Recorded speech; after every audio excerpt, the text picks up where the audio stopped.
Graça e paz, queridos irmãos, um ótimo dia a todos, uma ótima segunda-feira, uma ótima semana.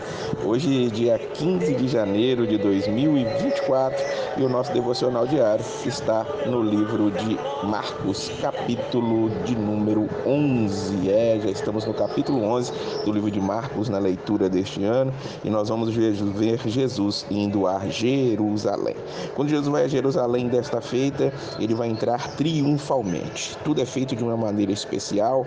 Jesus manda alguns discípulos buscarem ali um jumentinho e ele é cedido para que Jesus fosse montado nele, entrando ali na cidade de maneira espetacular.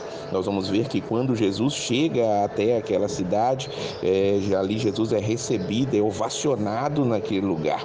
Olha o que diz aqui o versículo de número 7 em diante. Então levaram o jumentinho a Jesus, lançaram sobre ele seus mantos e Jesus montou. Muitos também estenderam seus mantos pelo caminho e outros ramos que haviam cortado nos campos. E tantos que iam à frente dele como os que o seguiam exclamavam: Hosana, bendito o que vem em nome do Senhor, bendito o reino que vem, o reino de nosso pai Davi, Hosana nas alturas. Então, Jesus entra em Jerusalém, ele vai até o templo, mas já era tarde, observa tudo e vai embora, volta para Betânia. É interessante que Jesus entra, é ovacionado, os líderes judeus com certeza estavam se mordendo de raiva daquilo que estava acontecendo ali, mas agora Jesus ele sai dali porque já era tarde, ele observa o templo, vê o templo. Nós temos que lembrar que na época em que Jesus veio, o templo estava sendo reconstruído, já havia 46 anos sendo reconstruído quando Jesus vem a esta terra, e ali ele observa o templo e vai embora. Diz a palavra do Senhor que no dia seguinte, Jesus foi para Betânia, no dia seguinte ele volta a Jerusalém. Enquanto ele estava indo a Jerusalém, encontra no caminho uma figueira que estava com folhas, diz o versículo 13, mas quando Jesus foi verificar, não tinha nenhum fruto ali, apenas folhas.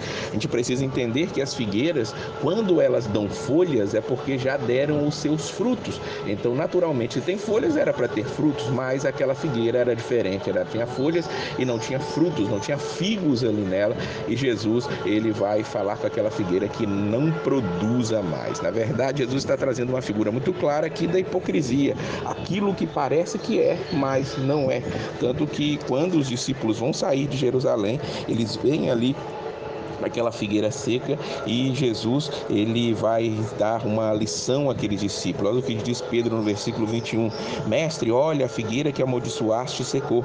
Jesus respondeu: Tende fé em Deus. Em verdade vos digo que se alguém disser a este monte, ergue-te e lança-te ao mar, e não duvidar no seu coração, mas crê que se fará o que se diz, assim lhe será feito. Uma lição de fé é dada àqueles discípulos, e também uma lição mostrando a hipocrisia daqueles homens aonde Jesus estava chegando, porque dessa segunda-feita, quando Jesus está indo ali a Jerusalém, ele vai até o templo, e ao chegar ao templo ele vê ali as pessoas vendendo pombas, vendendo animais. O templo era um local onde os sacrifícios eram realizados, e para que aquele sacrifício fosse realizado era necessário que os animais fossem perfeitos ali, e ali Jesus chega e vê aquelas pessoas vendendo animais. Um local que era para ser uma casa de oração se tornou um covil de ladrões. Olha o versículo 17, ele os ensinava dizendo: não está escrita, minha casa será chamada casa de oração para todas as nações, mas vós a transformaste num antro de assassinos ou de assaltantes.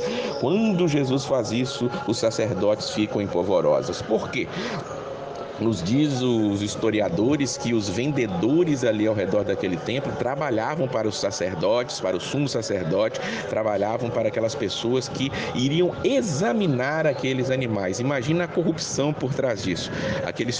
As pessoas vinham de longe, traziam seus animais para o sacrifício, mas os sacerdotes não aceitavam e mandavam aquelas pessoas comprarem ali ao redor. Para quê? Para que o lucro fosse deles, e aqueles animais que eram vendidos ali eram assim agora aceitos como sacrifício. Claro que o que Deus quer não é os sacrifícios, ele vai deixar muito claro para nós em toda a palavra, desde o Antigo Testamento, mas um coração quebrantado, um coração que o busque, um coração que esteja diante dele. E esse coração diante dele tem que ser um coração cheio de fé, um coração cheio da presença do Senhor, um coração que pode mandar um monte se erguer e lançar ao mar e assim acontecer. Que os nossos corações estejam cheios de fé em Jesus e que nós busquemos da maneira correta, porque Jesus é aquele que tem autoridade. Os fariseus ali, os sacerdotes, queriam até saber com que autoridade Jesus fazia aquelas coisas. Ele tinha expulsado aquelas pessoas, diz o versículo de número 28. E Jesus vai dizer: eu vos perguntarei uma coisa.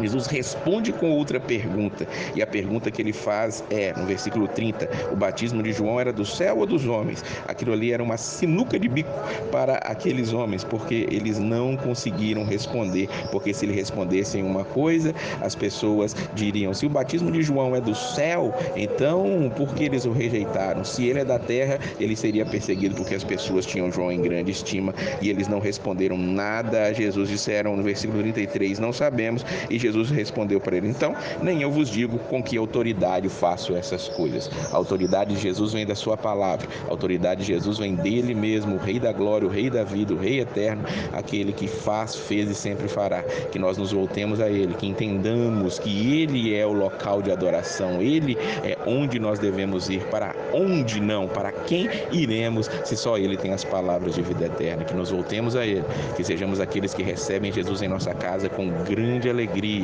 sabendo que ele nos salvou dos nossos pecados. Que Deus abençoe esse dia e a paz do Senhor.